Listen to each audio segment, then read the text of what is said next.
మాకు. అది ఎట్లా వీలైతుంది అధ్యక్ష? 3 సార్లు తిన్నోడికి మళ్ళా మాతోనే పల్లెం పెట్టుడు, 4 సార్లు తిన్నోడికి మాకే పల్లెంలో పెట్టుడు. మళ్ళా అధ్యక్ష అది స్థలం ఉన్న వాళ్ళకే లేదు అధ్యక్ష.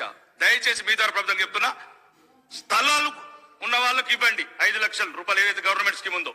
స్థలాలు లేని వాళ్ళకి స్థలం ఇవ్వండి, వాళ్ళతోనే నెక్స్ట్ ఇయర్ డబ్బులు ఇచ్చి 5 లక్షలు ఇచ్చి వాళ్ళకి నెక్స్ట్ ఇయర్ ఇల్లు కట్టిద్దాం. గౌరవనీయ ముఖ్యమంత్రి గారికి మంత్రులకు కూడా చెప్తున్నా అధ్యక్ష, దారుణంలో పల్లెలల్లా పెన్షన్ 7 నెలలైంది 8 నెలలైంది అధ్యక్ష, ఒక్క పెన్షన్ ఇవ్వలేదు మేము, ఒక్క రేషన్ కార్డు ఇవ్వలేదు. దయచేసి గౌరవనీయ ముఖ్యమంత్రి గారికి వాళ్ళు అంటున్నారు అధ్యక్ష, మా స్కీమ్ల మీద కూడా ఒట్టు పెట్టుకుంటే బాగుండేదని.